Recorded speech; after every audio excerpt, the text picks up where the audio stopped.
Waxaana wanaagsan daawadayaal ku soo dhawaada barnaamijkan inaynu ku eegi doono tukuhu waa mid ka mid ah baalaleyda ugu caqliga badan ee Alla uu abuuray. Sida daraasada lagu cadeeyay waxay leeyihiin laba jibbaar maskaxda baalaleyda kale waana xayawaanka aadanaha baray ee sida la isku aaso.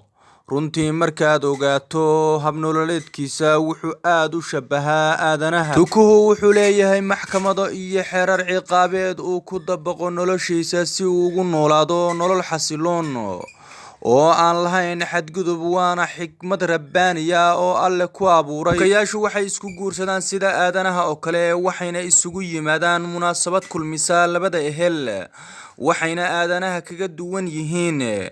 tukaha laba wuxuu guursadaa mid kaliya oo dhadig, weligiina mid kale lama guursado. haddii xaaskiisu geeriyooto dabadeed ma guursado kaliya, wuxuu ku noolaadaa xasuustii xaaskiisii hore.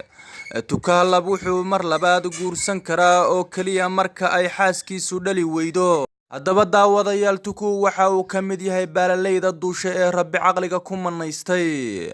Soomaalida ayaana horay xunshada iyo tukaha midba su'aal u weydiisay, oo tukaha waxa ay ku yiraahdeen tukow goorma ayaad wax fahantaa, waxaana uu ku jawaabay marka laba qof ay isdhugtaan. halka xunshadii la weydiiyay su'aasha ay ku jawaabtay marka laba ulood igu dhacaan midna ay igu soo socoto ayaan wax fahmaa.